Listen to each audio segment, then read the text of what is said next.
আজকে আমাদের বাড়ি থেকে কয়েকটা সরু লিগলিকে পুঁইশাক তুললাম। পুঁইশাকটা ভালো কিন্তু খুবই সরু, এত সরু ভালো লাগবে জানি না। যাই হোক পুঁইশাকটা কেটে নিলাম আর ওদিকে ভাত বসানো আছে। আর আজকে আমার বড়মশাই কি মাছ এনেছে দেখো, ছোট ছোট চুনো মাছের বদলে ছোট ছোট ট্যাংরা মাছ এনেছে। এতটাই ছোট সে কাঁটা কি বলবো, বাঁচতেই পারছি না, এত বিরক্ত লাগছে কি বলবো।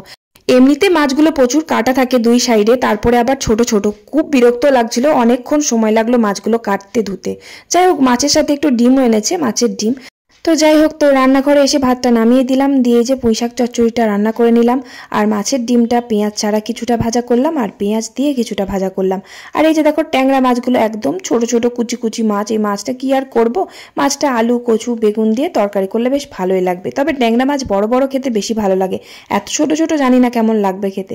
তো কচু আলু বেগুন দিয়ে মাছটা রান্না করলাম। ব্যাস রান্না শেষ করে রান্নাঘরটা পরিষ্কার করে কড়াইটা মেজে চান করে খেতে বসলাম।